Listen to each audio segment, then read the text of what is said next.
Puji nama Tuhan. Shalom Bapak Ibu Saudara. Shalom. Sekali lagi shalom. Ada sukacita pada malam hari ini, amin. Amin. Mari sama-sama kita bangkit berdiri Bapak Ibu. Kita akan masuk ke dalam hadirat Tuhan. Maka dari itu mari kita siapkan hati kita. Mari kita ajukan pikiran kita kepada Tuhan.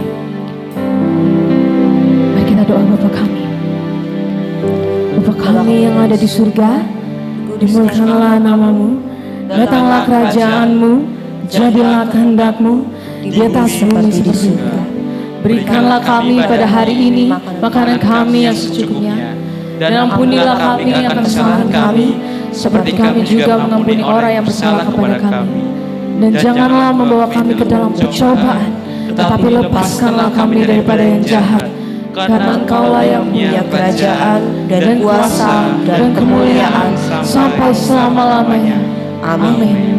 Silakan duduk Bapak Ibu Saudara. Kita siapkan hati kita. Kita akan menyembah Bapa yang sungguh besar, yang telah mengorbankan nyawanya bagi kita, yang telah mencurahkan darah bagi kita. Kami memuji-Mu Tuhan. Segenap hati kami Tuhan, segenap pikiran kami akan tertuju kepada Yesus.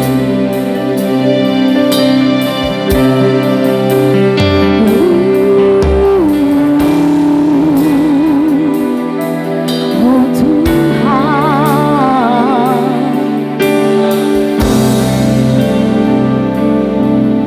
mari sama-sama katakan, sungguh besar pengorbananmu bagiku,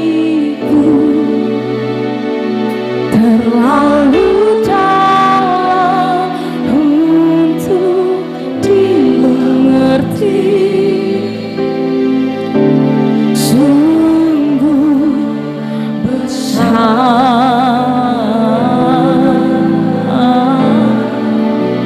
sungguh indah yang Kau pikirkan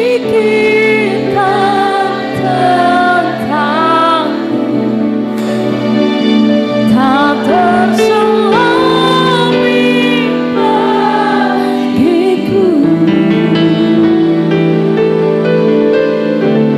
Sungguh indah.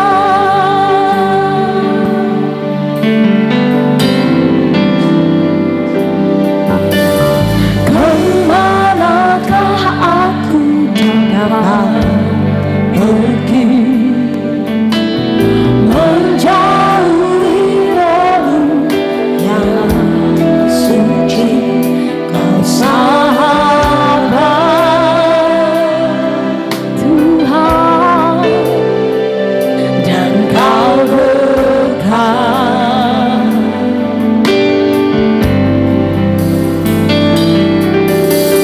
Berkat seluruh pengabdianku, tak bisa membalas kesetiaanmu, sungguh mulia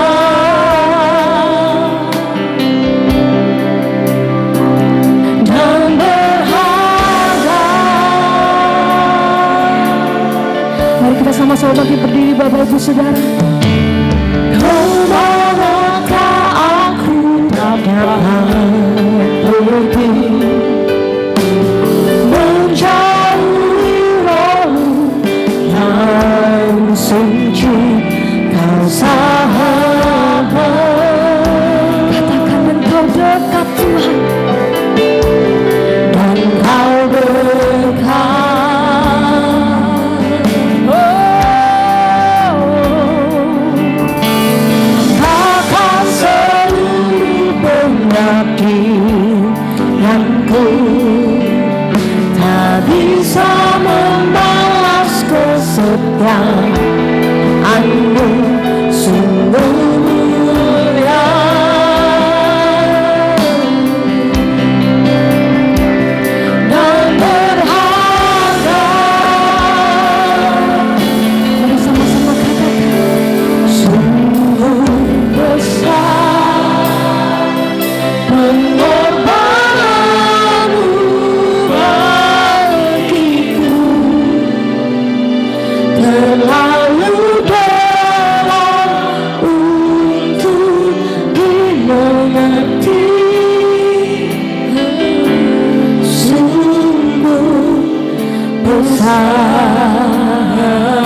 Engkau sungguh indah bagi kami Tuhan.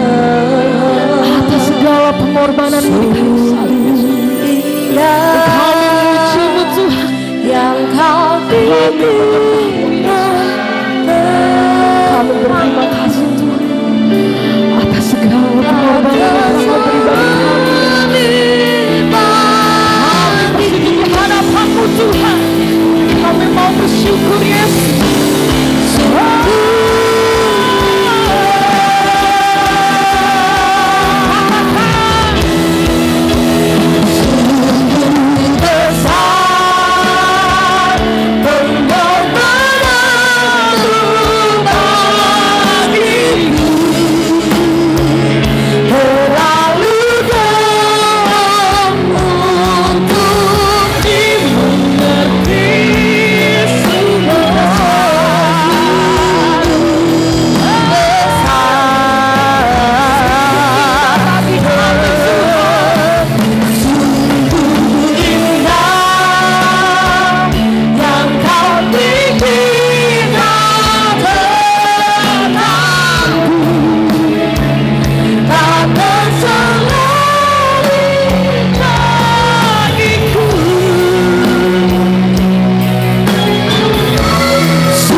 Tuhan-Mu lebih dalam lagi Tuhan, lebih dahsyat lagi Yesus.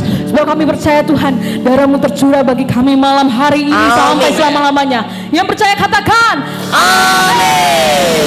Sekali lagi shalom Bapak Ibu Saudara. Sekali lagi shalom. Shalom. Kayaknya masih pada ini ya, agak lemes sedikit. Saya mau dekat dari yang sebelah kiri dulu. Shalom Bapak Ibu Saudara. Shalom. Amin. Ada 1000 orang di sebelah kiri. Amin. Yang di sebelah kanan, shalom Bapak Ibu Saudara. Shalom. Mari kita puji muliakan nama Tuhan. Yang kuasa Tuhan ada untuk kita sampai selamanya. Amin. Ada kuasa dalam darahnya Maradona Allah. Amin. Ada kuasa dalam darahnya, darah anak domba Allah. Katakan lebih dahsyat. Ada kuasa dalam darahnya, darah domba Allah. Ada kuasa dalam darahnya, darah anak domba Allah. Beri kemuliaan bagi nama Tuhan. Dari saat kanan kirinya, mari kita puji memuliakan nama Tuhan lebih dalam lagi. Katakan ada kuasa dalam darahnya, darah domba Allah. Ada kuasa dalam darahnya, darah anak domba Allah. Ada kuasa dalam darahnya, darah domba Allah. Ada kuasa dalam darahnya, darah anak domba Allah. Ada kuasa dalam darahnya, darah domba Allah. Amin. Ada kuasa dalam darahnya, darah anak domba Allah. Maukah kau terlepas dari dosa? Darahnya berkuasa, darahnya berkuasa. Ingat jiwamu sangat berharga, darah domba Allah berkuasa. Maukah kau terlepas dari dosa? Darahnya berkuasa, darahnya berkuasa. Ingat jiwamu sangat berharga, darah domba Allah berkuasa. Ada kuasa dalam darahnya, darah domba Allah. Ada kuasa dalam darahnya, darah anak domba Allah. Tidak sekali kuasa, amin, dalam darahnya, darah domba Allah. Ada kuasa dalam darahnya, darah anak domba Allah. Darah anak domba Allah. Darah anak domba Allah. Mari kemuliaan bagi nama Tuhan. Amin. Mari kita beri salam kanan kirinya. Ada kuasa dalam nama Tuhan Yesus. Kuasa di dalam Yesus. Amin.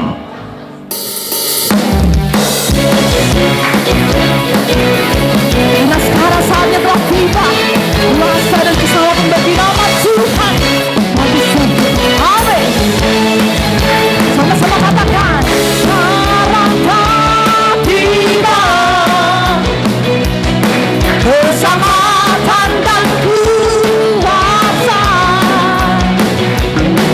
Dan pemerintahan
Kita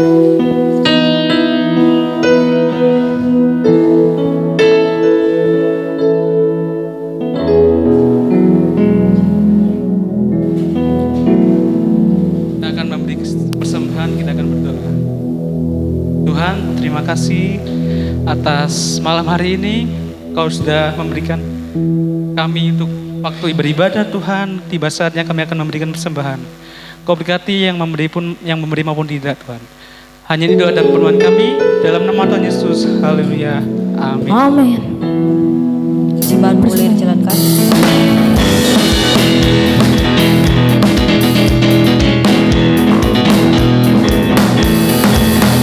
Ada kuasa dalam namanya, darah domba Allah. Ada kuasa dalam namanya, darah anak domba Allah. Ada kuasa dalam namanya, darah domba Allah. Ada kuasa dalam darahnya, darah anak domba Allah. Maukah kau terlepas dari dosa? Darahnya berkuasa, darahnya berkuasa. Ingat jiwamu sangat berharga, darah domba Allah berkuasa. Ada kuasa dalam darahnya, darah domba Allah. Ada kuasa dalam darahnya, darah anak domba Allah. Darah anak domba Allah. Darah anak domba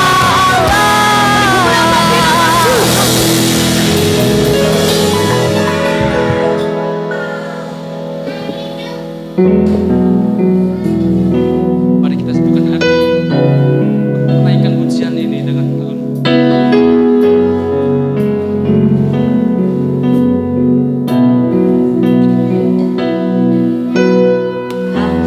Yang terindah, hati yang mulia,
Kami tunduk kepada-Mu Tuhan Bapa.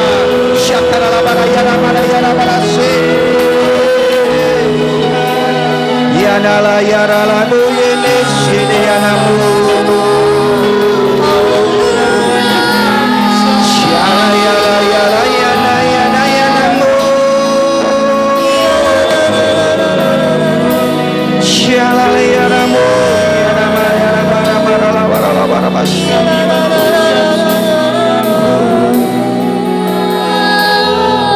lebih lagi.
Angkat suaramu ke surga.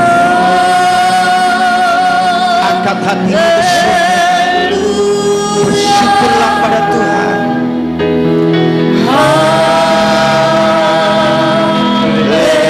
Haleluya.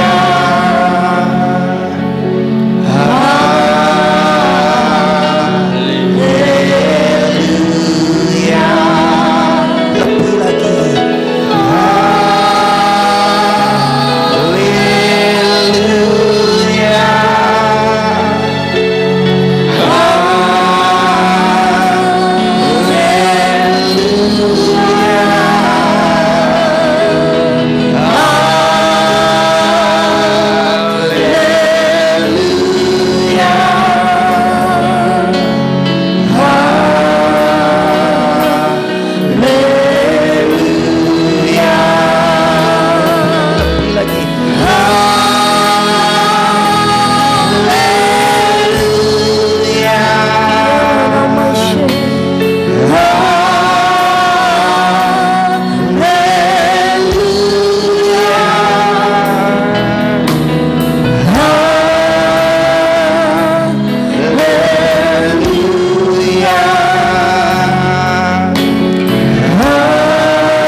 Jesus God, Jesus God. Shakara para shakara pada shakara pada shakara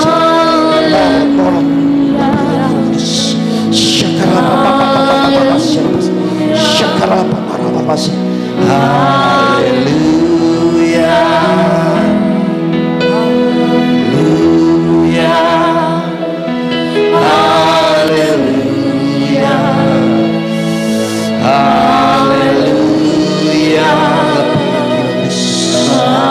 shikuri bini hana para shikira babasi shakata kuru lebih lebih shikini marala babasi shakata kuru lebih lebih shikini marala babasi ya Tuhan ya Tuhan rabata shakala bata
Holy,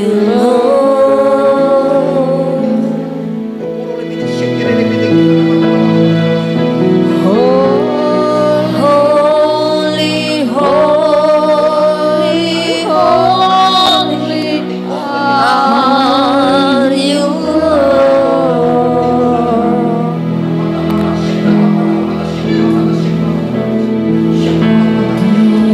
The elders and angels bow, redeem, worship you, Lord. Holy, holy, holy are you,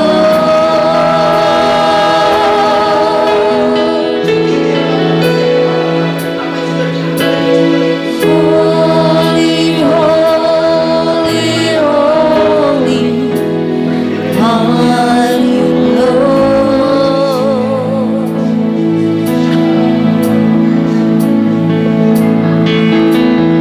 Holy, holy, holy are you, Lord.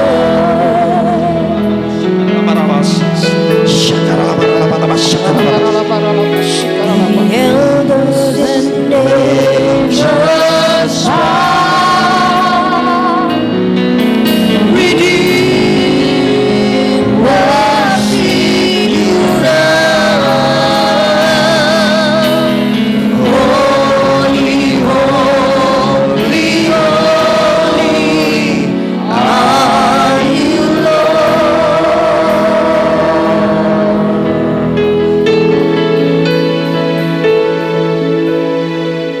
Thank you Jesus. Ini setiap kami anak-anak-Mu Tuhan. Kami ingin selalu ada dalam hadirat-Mu, menikmati kasih-Mu, kemurahan-Mu sepanjang hidup kami Tuhan. Kami percaya Tuhan, kami punya Tuhan yang luar biasa. Amin. Kami punya Tuhan yang maha kuasa. Kami percaya atas penebusan-Mu Tuhan, bahwa kami adalah anak-anak-Mu. Kami adalah ahli waris kerajaan sorga. Kami adalah ahli waris kebenaran, janji-janji kebenaran firman-Mu Tuhan. Terjadilah setiap hidup kami. Terima kasih Tuhan, kami percaya Tuhan, bahwa janji-Mu ya dan amin dalam setiap hidup kami. Engkau akan menyertai kami sampai pada kesudahan zaman ini Tuhan. Kau tidak akan pernah meninggalkan kami sedikitpun. Apapun persoalan kami, apapun masalah kami, Getsemani dalam hidup kami percaya Tuhan, bersama-Mu kami akan melewatinya Tuhan. Bersama-Mu kami lebih dari apa menang. Bersama-Mu Tuhan kami akan melakukan perbuatan yang gagah perkasa. Yokoro lebede sikine malaba, yokoro lebede sikine malate, dikene bedo horo lebede sikine malabase, yokoro lebede basigabase, yokoro lebede sikine babase. Ingat kebaikan Tuhan atas hidupmu.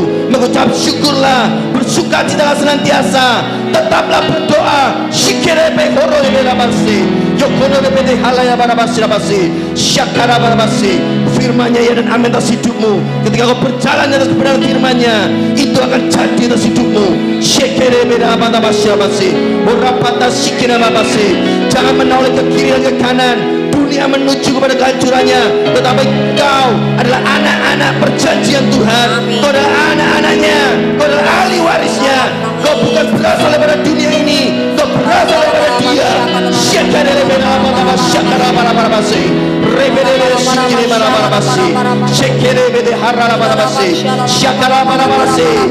Roh Kudus, ya Roh Kudus, pimpin kami lebih lagi Roh Kudus, pimpin kami lebih lagi Roh Kudus. Oh, pimpin kami lebih lagi Tuhan. Kami adalah bait-Mu Tuhan. Bertatalah, oh Kaulah Tuhan dan Raja dalam hidup kami.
Terima kasih Tuhan, terima kasih Tuhan.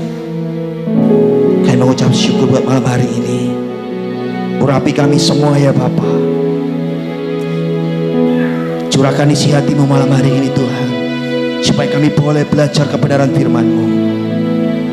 Curahkan hikmat, pewahyuan, akal budi yang luar biasa daripada-Mu Tuhan buat kami semua, supaya kami boleh mengerti dan kami boleh melakukan kebenaran firman-Mu. Terima kasih Tuhan. Sampaikan ya Bapa, sampaikan isi hatimu di dalam nama Tuhan Yesus. Yang percaya dan diberkati Tuhan katakan amin. Shalom saudara. Haleluya. Saya tidak perlu perkenalan ya, atau ada yang belum kenal? Haleluya. Sebelumnya saya terima kasih dan saya mengucap syukur buat kesempatan yang Ibu Pendeta berikan kepada saya untuk melayani di hari ini saudara. Saya yakin percaya bahwa perjumpaan kita malam hari ini bukan suatu kebetulan, amin. Saya yakin dan percaya dimanapun kita berada, kemanapun kita pergi, bertemu dengan siapapun, saya yakin dan percaya ada maksud Tuhan yang luar biasa buat hidup saudara dan saya, amin. Oke, saya perkenalkan lagi lah nama saya Yogi Kurniawan, saya dari Malang. Saya bekerja juga melayani Tuhan juga bekerja saudara. Saya melayani, saya disuruh Tuhan untuk melayani orang-orang gelandangan. Jadi mulai tahun 2003-2004 saya mulai melayani orang-orang yang tidur di pinggir jalan. Saya memberi makan mereka mulai dari 10, 25, 50 sampai 200 orang. Itu saya masih kuliah saudara. Dan puji Tuhan bahwa sekarang Tuhan bawa saya untuk melayani ke desa-desa, ke gunung-gunung gitu ya. Jadi setiap minggu, setiap akhir bulan juga saya sama tim melayani ke daerah-daerah yang membutuhkan.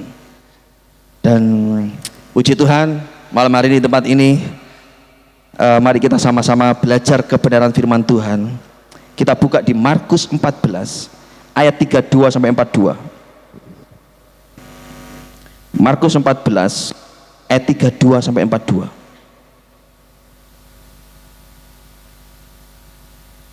Sudah ketemu saudara? Haleluya.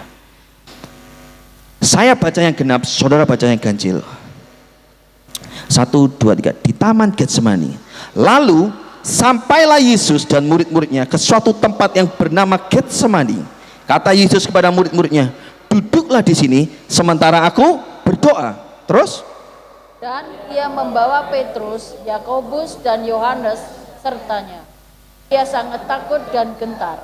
Lalu katanya kepada mereka, hatiku sangat sedih seperti mau mati rasanya. Tinggallah di sini dan berjaga-jagalah. Ia maju sedikit, merebahkan diri ke tanah dan berdoa supaya sekiranya mungkin saat itu lalu daripadanya. Katanya, ya Aba ya Bapa, tidak ada yang mustahil bagimu. Ambillah cawan ini daripadaku, tetapi janganlah apa yang aku kehendaki, melainkan apa yang kau kehendaki. Setelah itu ia datang kembali dan mendapati ketiganya sedang tidur.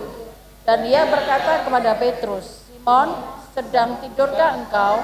Tidakkah engkau sanggup berjaga-jaga 1 jam? Berjaga-jagalah dan berdoalah supaya kamu jangan jatuh ke dalam pencobaan. Roh memang penurut, tetapi daging lemah. Lalu ia pergi lagi dan mengucapkan doa yang juga. Dan ketika ia kembali pula, ia mendapati mereka sedang tidur, sebab mata mereka sudah berat, dan mereka tidak tahu jawab apa yang harus mereka berikan kepadanya. Kemudian ia kembali untuk ketiga kalinya dan berkata kepada mereka, tidurlah sekarang dan istirahatlah, cukuplah. Saatnya sudah tiba, lihat anak manusia sekarang orang-orang berdosa. Bangunlah, marilah kita pergi. Dia yang menyerahkan aku sudah dekat. Amin. Di sini saudara, ketika saya merenungkan kebenaran firman ini, Taman Getsemani ini adalah taman yang luar biasa, saudara. Kenapa saya sebut yang luar biasa, saudara? Saudara, kalau kita lihat di taman, di alun-alun, taman di Sidoarjo itu, atau ke Batu atau ke Malang, banyak taman itu penuh dengan bunga, saudara. Betul nggak? Kebetulan, saudara, saya itu pernah diberkati Tuhan ke Israel, dan saya pernah mengunjungi Taman Getsemani ini, saudara. Ketika saya nyampe Taman Getsemani itu ternyata, saudara, itu adalah taman yang namanya banyak pohon zaitunnya, saudara. Itu hanya cuma sekedar ada bunga-bunga kecil di pinggir-pinggirnya gitu, saudara. Tapi di dalam taman itu penuh yang namanya pohon zaitun. Saya cuma kadang pada waktu itu saya jalan sambil bayangin, ini kalau taman seperti ini kalau malam ngeri, saudara. Saya tidak bayangin dengan pohon zaitun itu yang bentuknya itu seperti pohon kuno gitu, saudara. Seperti pohon yang sudah zaman lampau gitu, saudara. Kalau saya ngelihat dari bentuk akarnya, dahannya gitu, saudara, itu ngeri, serem-serem gitu. Kalau misalnya malam kita jalan sendirian gitu, serem, saudara. Tapi, saudara,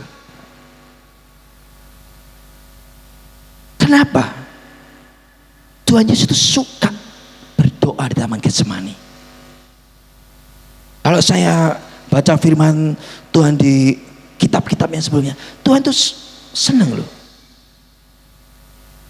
Dan kebetulan Taman Getsemani itu benar-benar melihat sudut pandangnya itu ke ada tembok bait Allahnya. Jadi memandang bait sucinya, memandang Yerusalem. Jadi saya kalau renungin, gimana ya pada waktu Tuhan ketika masuk Taman Getsemani, pada waktu di mana Yesus itu mau berdoa di Taman Getsemani, saya tidak bayangin suasananya, saudara. Pasti di Taman Getsemani itu, saudara, pasti pada waktu di zaman di mana Yesus hidup, itu pasti taman itu adalah taman yang sunyi, sepi, gelap. Mungkin pencahayaannya cuma dari bulan dan dari bintang, saudara. Tapi disitulah saya benar-benar mendapatkan suatu rema daripada Tuhan gini. Kenapa aku berdoa di Taman Getsemani? Kenapa? Kata Tuhan. Justru ketika aku berdoa di Taman Getsemani itulah di mana aku benar-benar bisa fokus sama Bapakku. Aku benar-benar bisa ingin ngobrol intim sama Bapa. Ketika Yesus masuk Taman Getsemani, saudara, saya tidak bayangin dia ini adalah Tuhan 100%, dan dia menjelma menjadi manusia sebagai Yesus juga 100%, saudara. Dan saya kira percaya bahwa Yesus tahu bahwa dia akan ditangkap dan dia akan disalibkan, saudara. Ya. Saya kira percaya kalau kita mau mengaku bahwa Yesus itu adalah Tuhan itu adalah Allah yang Maha Tahu, saya kira percaya Yesus sebagai Tuhan dan Raja buat hidup saudara dan saya, dia tahu waktunya, dia tahu kapan dia akan ditangkap, dia akan disalibkan. Dia tahu, saudara.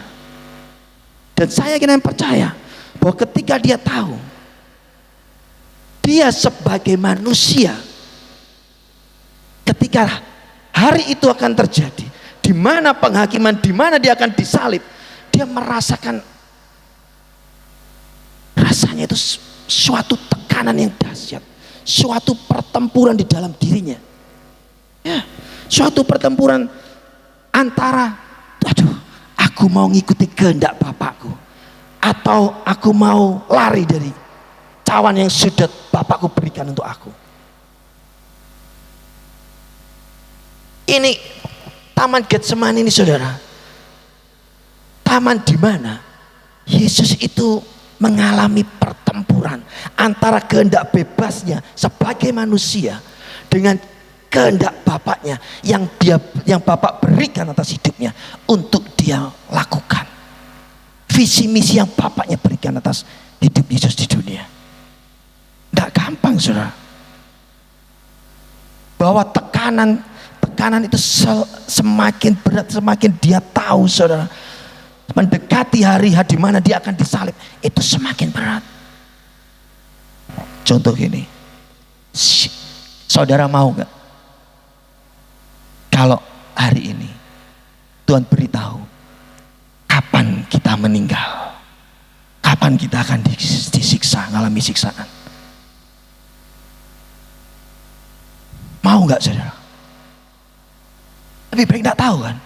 Semakin kita tahu bahwa di depan hidup kita akan terjadi proses kehidupan, akan terjadi masalah besar, mungkin akan mencurahkan darah hidup saudara dan saya, akan kita tahu bahwa kita akan diancam dengan seseorang, kita akan dibunuh. Saya yakin dan percaya bahwa kita sebagai manusia daging pasti yang mengalami yang namanya ketakutan. Pasti yang kita itu mengalami yang namanya bingung, tertekan, stres, depresi. Pasti, saudara. Dan Yesus mengalami hal ini juga. Loh, kenapa, Pak? Dia kan Tuhan, dia kan Allah. Kenapa dia mengalami itu?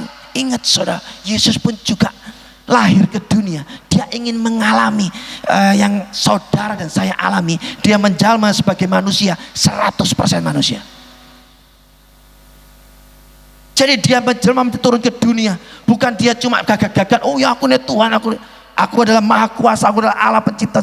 Iya, tapi dia menanggalkan itu semua. Dia menjadi manusia untuk bisa merasakan penderitaan yang saudara dan saya juga alami. Ya, dia ingin merasakan itu semua karena dia punya visi, punya misi yang Bapaknya berikan atas hidupnya. Untuk apa, saudara? Untuk menebus dosa saudara dan saya. Ingat, saudara, kenapa saya ingin membahas Taman Getsemani malam hari ini? Bahwa Taman Getsemani itu adalah saksi mata yang penting. Kenapa saya katakan penting? Tidak ada penyaliban kalau tidak ada Getsemani, saudara. Tidak ada penyambukan, tidak ada penebusan tanpa Yesus melalui Getsemaninya. Kenapa Yesus masuk Getsemani? Inilah pertempuran yang sesungguhnya. Inilah dalam pertempuran Yesus antara kehendak bebas sebagai daging dan kehendak roh yang ada di dalam dirinya. Itu dia mengalami pertempuran. Firman Tuhan katakan apa? Bahwa Tuhan ngomong ini, Tuhan, kalau bisa cawan ini lalu daripadaku. Ini menyatakan, saudara, bahwa Yesus sebagai manusia, kalau bisa aku nggak ngalamin ini. Kalau bisa aku tidak ngalami yang namanya penyaliban. Dia takut dan gentar. Jadi kalau saya bayangin tidak gampang, tidak mudah. Ini pertempuran antara kehendak daging sama kehendak rohnya di Taman Getsemani itu. Dan kita sendiri sebagai anak-anak Tuhan, kita sering mengalami yang namanya Getsemani dalam hidup saudara dan saya. Kita mengalami pergumulan itu, kita mengalami tekanan, kita mengalami depresi. Kita harus mengalami Getsemani itu, saudara.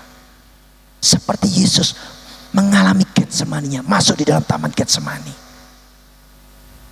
Jadi nggak ada kalau Yesus pada waktu itu memilih kehendak dirinya sendiri, kehendak kedagingan dia sendiri, dia tidak mau sudah melakukan misi yang dari Bapakku. Tidak ada karya penyaliban, tidak ada kemenangan di atas kayu salib, tidak ada penebusan dosa buat saudara dan saya, tidak ada darah yang tertumpah di atas kayu salib untuk saudara dan saya. Tapi karena ketika Yesus benar-benar melalui Getsemaninya, maka karya penebusan, kemenangan di atas kayu salib itu, karya keselamatan, anugerah keselamatan buat saudara dan saya, itu terjadi dalam hidup saudara dan saya. Ya, tidak mudah, saudara. Jadi saya mau membagikan 4 hal bahwa di Taman Getsemani adalah saksi mata tentang hal yang pertama, saudara, tentang pergumulan dan tekanan yang berat yang Yesus alami di dalam perjalanannya di dunia ini, saudara. Coba kita buka di ayat yang 33.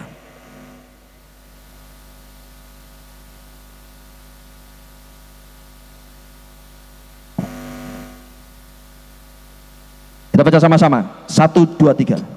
Dan ia membawa Petrus, Yakobus, dan Yohanes sertanya. Ia sangat takut dan gentar. Terus ayat 34. Lalu katanya kepada mereka, hatiku sangat sedih, seperti mau mati rasanya. Tinggallah di sini berjaga-jagalah. Hal yang pertama, saudara, bahwa di Taman Getsemani inilah bahwa Yesus yang mengalami yang namanya pergumulan yang berat. Taman Getsemani adalah saksi hidup, saksi di mana Yesus mengalami yang namanya pergumulan yang berat, yang dia sampai mengatakan bahwa aduh, aku seperti mau mati rasanya.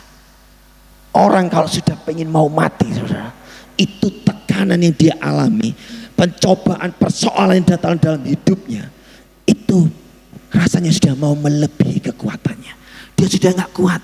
Daripada aku mau, aduh aku nggak, rasanya nggak tahan, nggak kuat, mati aja. Siapa yang sering seperti itu, saudara? Haleluya. Di sini nggak ada, di luar sana banyak ya. Haleluya. Ayo kita introspeksi diri kita sendiri. Pernah nggak kita mengalami suatu beban, persoalan yang berat? Terus ketika sudah mentok, mau ke kiri, ke kanan, ke atas, ke belakang, menempuh jalan, mencari jalan solusinya, tidak pernah ketemu, semua mentok. Berharap ke siapapun, semua mentok. Pada suatu titik terus kita ngomong, wes Tuhan, ambil aja saya. Seringkali kita seperti itu, saudara. Seringkali kita mengalami itu. Seringkali kita menyerah. Di Taman Getsemani, saudara dan saya, kita sering menyerah. Tapi kita mau belajar malam ini. Di Taman Getsemani, Tuhan Yesus tidak mau menyerah. Sekalipun Tuhan Yesus juga mengalami pergumulan yang sama, bahkan lebih berat dari saudara dan saya. Ya. Kita buka di ayat yang ke-35. Ia maju sedikit, merebahkan diri ke tanah dan berdoa supaya sekiranya mungkin saat itu lalu daripadanya. Sampai dia sudah tak tahan, saudara. Sampai dia mau, sudah, kenapa sampai dia merebahkan diri? Saya yakin bahwa tubuh jasmani Yesus pada waktu itu, dia mengalami yang namanya stres, depresi yang berat. Dia mengalami yang namanya, aduh, kalau lemes, saudara. Kalau orang sudah mengalami tekanan berat, sudah mengalami persoalan yang berat, sampai pada titik nadir, berjalan aja rasanya lemes, tidak kuat. Sampai Tuhan merebahkan diri.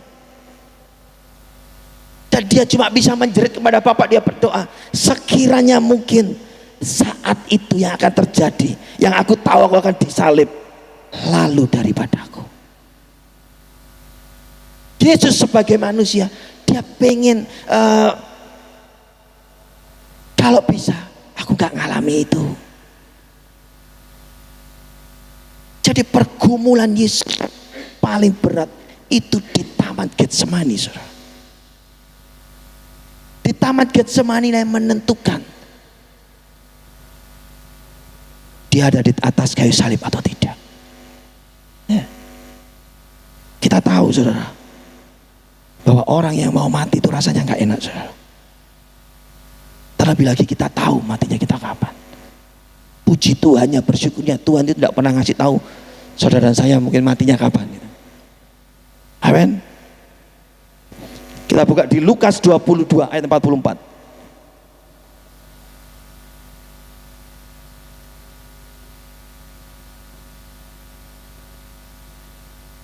Lukas 22 ayat 44. 1, 2, 3. Ia sangat ketakutan dan makin bersungguh-sungguh berdoa.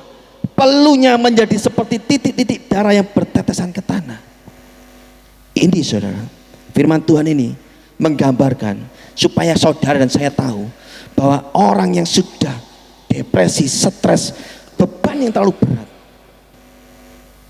pelunya itu sampai ke darah. Itu berbicara tentang apa? Saraf-saraf yang ada di kepala itu bisa pecah. Loh, kok bisa, Pak? Loh, di zaman Tuhan Yesus ini sudah terjadi, saudara. Kalau zaman sekarang itu namanya itu stroke. Paham ya saudara? Kalau orang stres, punya masalah, banyak pikiran, lama-lama bisa stroke, pecah pembuluh darah. Jadi saudara, betapa beratnya pergumulan Tuhan Yesus di Taman Getsemani, sehingga pelunya pun sampai mengeluarkan darah. Tidak mudah saudara. Jadi di Taman Getsemani itulah bahwa Tuhan mengalami sesuatu yang gak enak dalam hidupnya. Terus yang kedua saudara, Getsemani adalah saksi mata tentang apa? Pengabaian. Kenapa tak mau pengabaian Pak? Kalau kita mau renungin teman-teman baca di ayat yang 34b.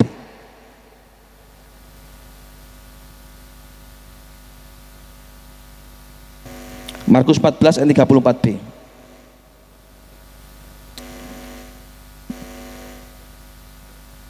Sudah ketemu saudara? Kita baca sama-sama. 1, 2, 3. Yang B, tinggallah di sini dan berjaga-jagalah. Terus ayat yang 37. Setelah itu ia datang kembali dan mendapati ketiganya sedang tidur. Dan ia berkata kepada Petrus, Simon, sedang titurkah engkau? Tidakkah engkau sanggup berjaga-jaga 1 jam? Di sini saudara, orang kalau mengalami yang namanya masalah beban hidup yang luar biasa, kita sebagai manusia, natur kita itu kepingin ada yang nemeni, ada yang mensupport, ada yang membantu saudara dan saya. Makanya kenapa Tuhan Yesus masuk Taman Getsemani, dia mengajak Simon Petrus dan Yohanes. Dia butuh teman yang mensupport dia. Dia butuh saudara yang untuk bisa menemani dia pada waktu dia pada titik nadirnya. Dia butuh seseorang yang bisa mendampingi dirinya.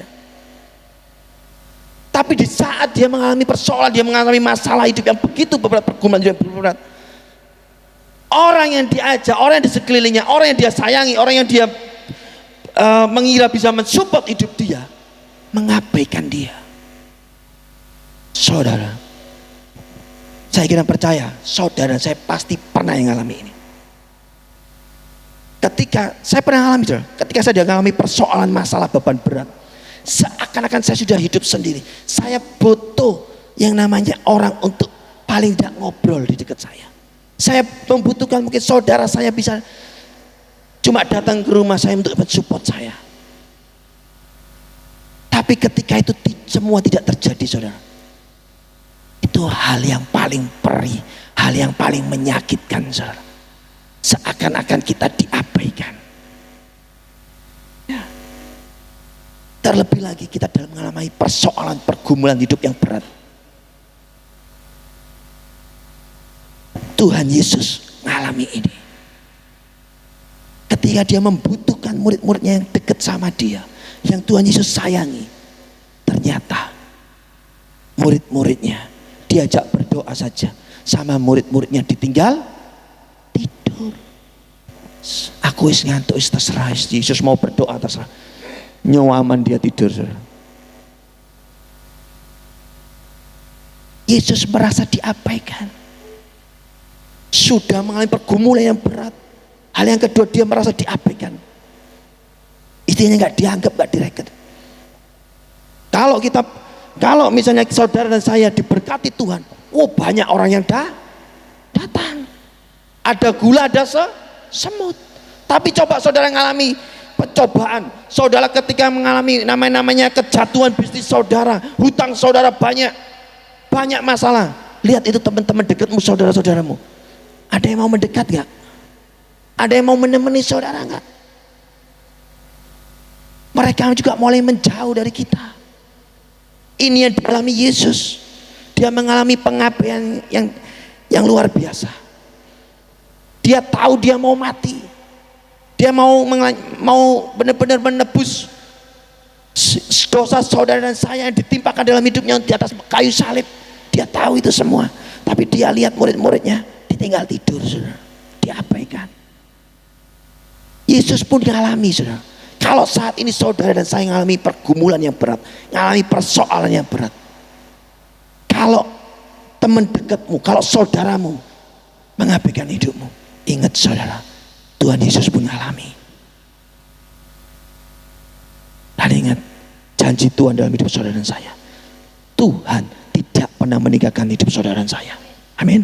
Sekalipun saudara kita meninggalkan kita, sekalipun teman dekat kita meninggalkan kita, ingat ada Tuhan yang selalu setia buat hidup saudara dan saya. Amin. Ya. Amin saudara. Jadi Tuhan Yesus mengalami pengabdian yang luar biasa. Coba baca di ayat yang 40. Sudah 2 kali Yesus ditinggal tidur. Ini yang terakhir saudara. Ayat 40. Dan ketika ia kembali pula, ia mendapati mereka sedang tidur, sebab mata mereka sudah berat dan mereka tidak tahu jawab apa yang mereka berikan kepadanya. Ya. Ayat 41a. Kemudian ia kembali ketiga kalinya dan berkata kepada mereka, tidurlah sekarang. 3 kali Tuhan. Dan murid-muridnya masih tidur. Bayangin saudara, kalau kita minta tolong saudara kita minta tolong teman dekat kita, sahabat kita, 1 kali diabein, 2 kali diabein, 3 kali diabein. Bagaimana hati saudara? Tidak gampang saudara.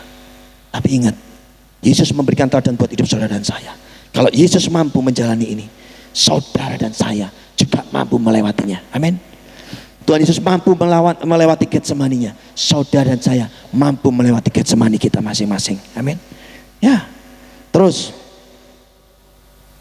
Getsemani adalah saksi mata tentang hal yang ketiga, penyerahan diri total Yesus. Ya. Kita buka di ayat 36.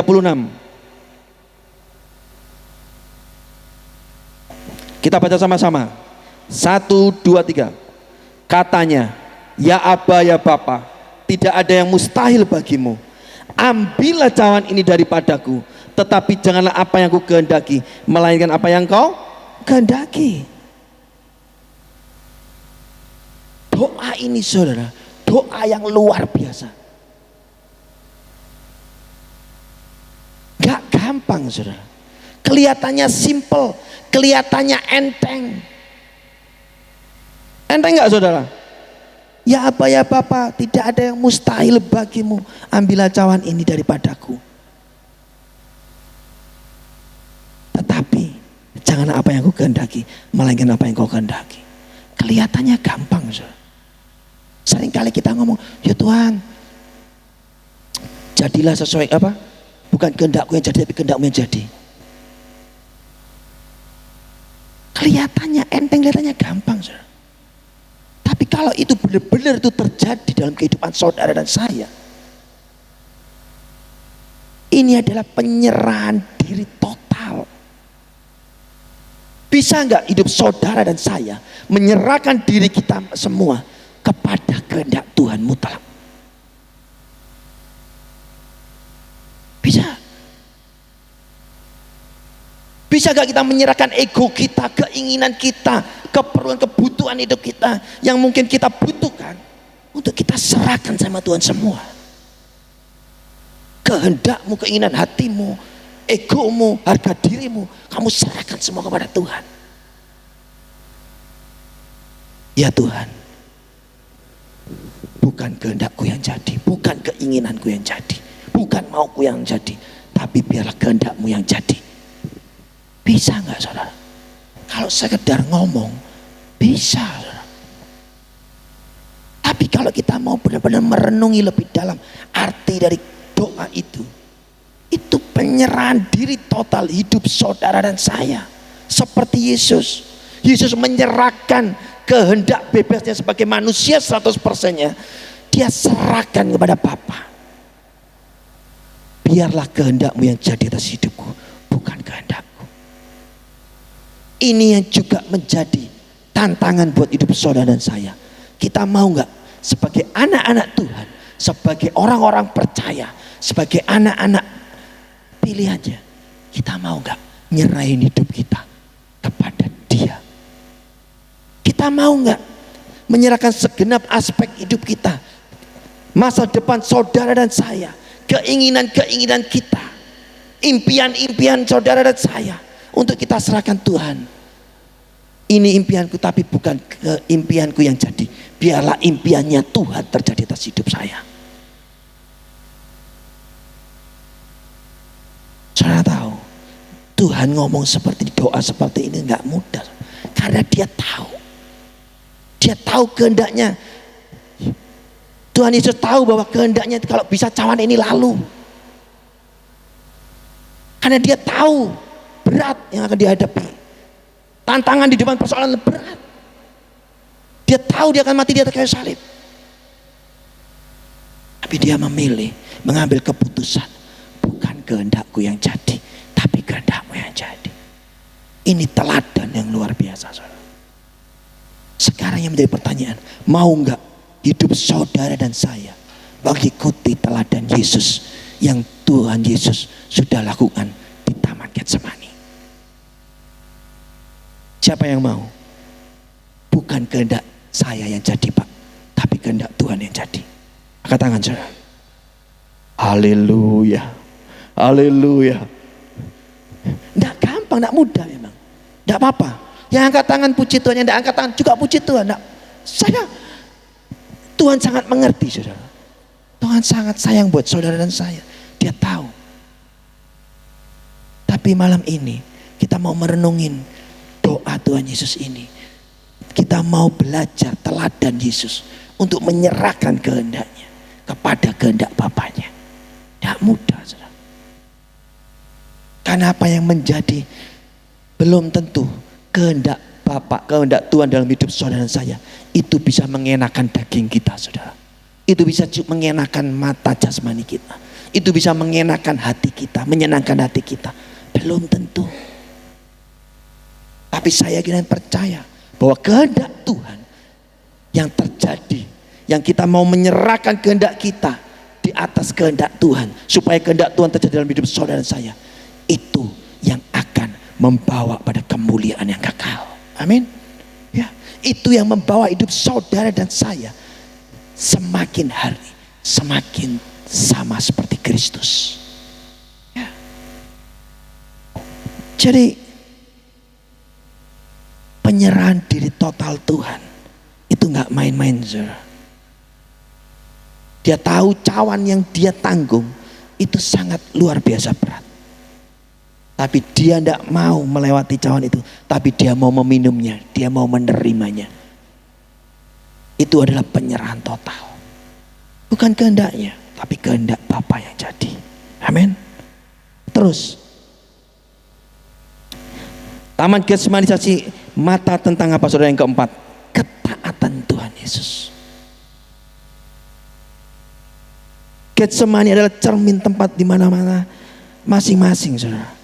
Juga buat saudara dan saya, itu suatu tempat di mana kita itu benar-benar mempertaruhkan hidup iman saudara dan saya. Kita mau nggak taat sama Tuhan?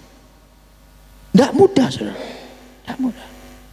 Tapi ketika saudara dan saya mau mengambil ketaatan itu, saya kira percaya kemenangan janji-janji Tuhan itu akan digenapi dalam hidup saudara dan saya. Seperti yang dialami Yesus ketika Tuhan Yesus mengambil ketaatan itu. Kita baca di ayat yang 41, saudara, sama 42. Ayat yang 41. 1, 2, 3. Kemudian ia kembali untuk ketiga kalinya dan berkata kepada mereka, tidurlah sekarang dan istirahatlah. Cukuplah, saatnya sudah tiba. Lihat, anak manusia diserahkan ke tangan orang-orang berdosa. Bangunlah, marilah kita pergi. Dia yang menyerahkan aku sudah dekat. Amin. Loh, ini adalah buah ketaatan Yesus yang luar biasa. Loh, apanya, Pak, buahnya, Pak? Saudara, kalau kita renungin mulai dari ayat yang ke-32, saudara. Yesus masuk di Taman Getsemani, itu dia takut, dia gentar, dia ngalami gemetar, dia ngalami yang namanya beban berat. Dia mengalami yang namanya stres, depresi berat. Tapi ketika dia mengambil keputusan di taman itu, ketaatan untuk benar-benar mengambil cawan itu yang dia Bapak berikan atas hidupnya, visi misi yang harus dia jalani di dalam dunia ini, dia mau ambil, ya Tuhan, dia mau taat melakukan itu. Ingat, saudara, firman Tuhan katakan apa, saudara? Cukup, saatnya sudah tiba.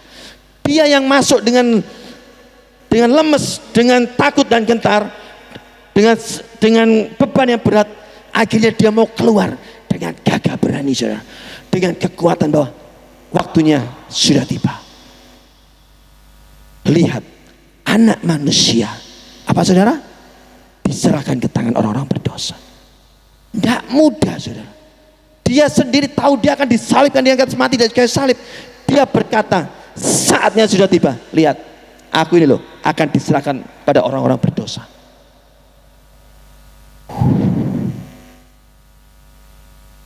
Tidak gampang loh, saudara. Tidak mudah. Bisa nggak saudara yang mau diancam, saudara akan dibunuh oleh orang-orang yang membenci saudara misalnya. Terus ada ayo wes, tak keluar rumah, itu orang-orang yang mau membunuh aku sudah datang. Ini kalau nggak sebuah ketaatan yang luar biasa, dia tidak memperoleh keberanian itu, saudara. Ketika Yesus mengambil ketaatan itu, dia tahu bahwa Bapa menyertai aku. Amin. Dan cawan yang Bapak berikan dalam hidup ini harus aku jalani, harus aku selesaikan. Dan aku percaya bahwa endingnya aku akan menghadapi ini semua sampai visi misi yang Bapak berikan dalam hidup Yesus itu terlaksana. Amin. Tidak mudah, saudara. Orang yang mau disalib bilang seperti itu. Nah, orang yang nyerahin aku sudah datang. Bahkan di ayat 42, bangunlah, marilah kita pergi. Dia yang menyerahkan aku sudah dekat. Suruh bangun murid-muridnya, ayo bangun, ayo kita ke sana. Sudah dekat ini orang-orang yang mau nyerahin aku. Yang mau menyalibkan hidupku sudah dekat. Harga ketaatan Yesus itu luar biasa, saudara. Dia beroleh keberanian. Dia boleh keberanian percaya bahwa inilah yang harus aku tempuh. Inilah visi misi yang dari Bapakku, inilah yang harus aku selesaikan untuk menebus dosa manusia, untuk menebus dosa dunia yang aku sayangi. Kalau Tuhan Yesus tidak menyayangi hidup saudara dan saya, dia tidak akan pernah mengambil keputusan taat sampai mati di atas kayu salib. Ya, kalau dia sampai ngambil keputusan, aku tidak mau ngambil cawan ini, karya penebusan itu tidak akan pernah terjadi. Seringkali, saudara, kita sebagai anak-anak Tuhan, kita cuma melihat teknisnya. Kalau saya bilang teknisnya, Yesus ditangkap, Yesus dicambuk, Yesus memikul salib, Yesus mati di atas kayu salib.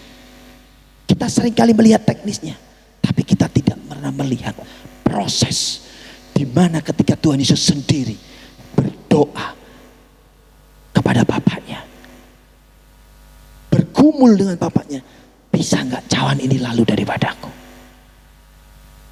Taman Getsemani inilah menjadi saksi di mana Yesus memilih mengikuti kehendak Bapaknya dan taat sampai mati. Ya, tidak mudah, saudara. Ketika dia mau taat, dia mau menjalani teknisnya itu, dia beroleh keberanian, dia beroleh kekuatan. Inilah harga ketaatanku. Aku melakukannya sampai selesai. Makanya Tuhan Yesus ketika mati di atas salib, Tuhan Yesus ngomong apa, saudara? It's a finish. Semua sudah selesai. Ya. Jadi ingat, saudara, bahwa Taman Getsemani adalah saksi mata di mana pergumulan berat Tuhan, di mana pengabaian yang Tuhan alami dalam hidupnya. Saksi mata tentang penyerahan diri total. Ya. Dan saksi mata tentang ketaatan Yesus untuk melakukan kehendak Bapaknya, bukan kehendak dirinya sendiri. Dan ini tidak ada orang yang tahu. Murid-muridnya, orang terdekatnya tidur, saudara. Ya. Jadi, saudara, kalau kita merenungin malam hari ini, keputusan yang terberat ketika dia di Taman Getsemani, kalau dia menjalani penangkapan sampai mati di atas kayu salib, itu adalah teknisnya. Paham ya, saudara? Contohnya gini, saya ngambil keputusan nih, saya ingin membuat salib ini, Tapi kalau saya tidak ada keputusan hari ini untuk membuat salib ini, saudara, nggak akan dikerjakan proses pembuatan salib ini. Tapi kalau saya sudah memutuskan hari ini aku akan membuat salib seperti ini, aku memutuskan aku akan membuatnya, besok saya akan mengerjakan salib, menjalani semua prosesnya. Yang terpenting dalam hidup itu adalah keputusan, saudara. Keputusan saudara dan saya. Seperti Tuhan Yesus. Yang terpenting ketika dia ada di Taman Getsemani, yang ketika semua tidak ada orang yang melihat, ketika kesunyian menemani dia, kesepian, kegelapan menerangi dia, dia mengambil keputusan buat saudara dan saya. Amin. Keputusan yang luar biasa. Dia mau taat sampai mati. Amin, saudara. Jadi saudara, bahwa hidup saudara dan saya, kita semua pasti akan mengalami yang namanya Getsemani di dalam hidup saudara dan saya. Kita pasti pernah mengalami. Dan Tuhan memberikan teladan buat saudara dan saya malam hari ini. Kita harus menang. Kita harus keluar dengan ketaatan. Kita harus keluar dengan keyakinan. Untuk apa, saudara? Melangkah keluar dari Taman Getsemani, bahwa biarlah kehendak Tuhan yang jadi. Aku mau taat sampai mati. Sekali Yesus tetap Yesus. Ya. Jadi itu, saudara. Jadi jangan pernah mundur ketika persoalan masalah datang kepadamu. Ingat, mungkin itu adalah waktunya Getsemani saudara hadir di dalam kehidupan saudara dan saya. Ya. Jangan berkecil hati.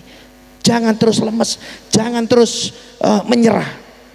Ingat, selalu berharap sama Tuhan. Pegang janji kebenaran firman Tuhan. Itu yang akan memberi kekuatan saudara dan saya untuk menyelesaikan apa yang menjadi kehendaknya dalam hidup saudara dan saya. Amin. Nah, saya undang saudara dan bangkit berdiri, saudara. Saya undang worship leader, pemain musik maju ke depan. Kenapa sih Pak kok Taman Getsemani gitu, saudara? Saya ingin memberikan penutup, saudara, bahwa Taman Getsemani adalah saksi di mana puncak kasih Tuhan itu dicurahkan kepada ciptaannya buat saudara dan saya. Karena keputusannya dia di Taman Getsemani itu yang memberikan anugerah keselamatan buat saudara dan saya. Ya, itu adalah bukti kasihnya, saudara. Dan yang terakhir, saya ingatkan, kenapa sama-sama tamannya? Taman Eden adalah saksi di mana permulaan kasih Allah dicurahkan buat ciptaannya. Dia memulai di Taman Eden dan dia mengakhirinya di Taman Getsemani. Itu semua oleh karena kasihnya buat saudara dan saya. Amin. Malam hari ini mari kita sama-sama mengucap syukur buat kasihnya, karena dia mau taat sampai akhir buat saudara dan saya. Buka kedua tangan, tutup mata saudara.